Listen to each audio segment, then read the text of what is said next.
You know, I was actually fired from the suicide hotline for saying stuff like, you know, I'm supposed to talk you out of this, but you're making some good points here.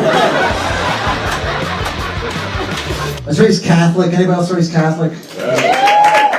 Yeah, it's always something with Catholic. You know, it's church every Sunday, confession, communion, weddings, funerals, you know. I met a guy last week, he asked me if I wanted to go to his atheist group. I said, I don't know. I always thought the best thing about being an atheist was you didn't have to go to any groups. How's that go anyway? All right, everybody still not believe? I'll see you next week. Doesn't seem like there'd be a whole lot to talk about, really. I don't know. I was into meditation for a couple years. I don't know if it was really meditation. I was unemployed and I used to stare at stuff a lot.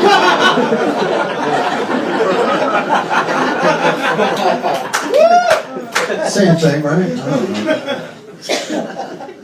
I was raised by two very tough parents who were both raised at the height of the Depression. And I don't know what's worse, being raised during the Depression or having to hear about it every 5 minutes. My mother put food on the table, tell you how much it cost.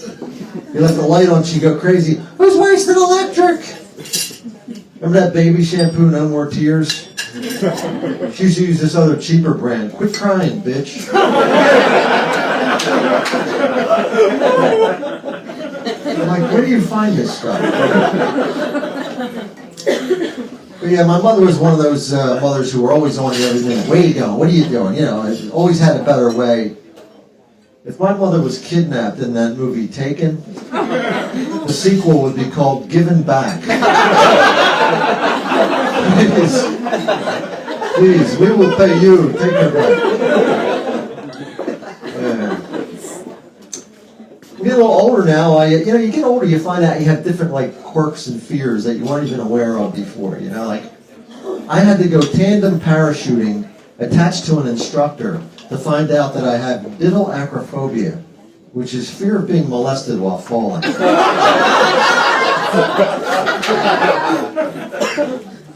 Who knew? I'd never known that. But had a lot of jobs in my life. I was actually fired from the suicide hotline for saying stuff like, you know, I'm supposed to talk you out of this, but you're making some good points here.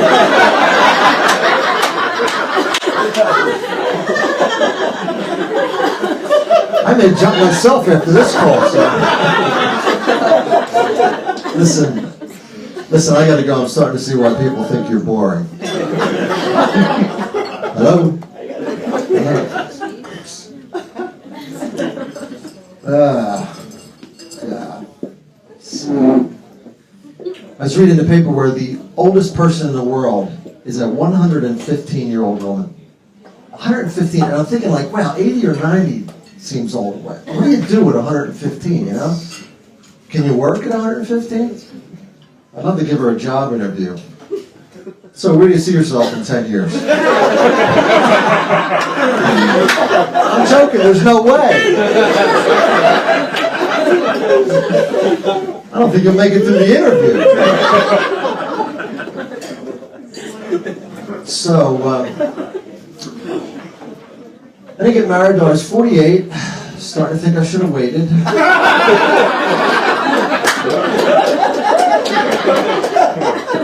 I should have known we met on etragedy.com.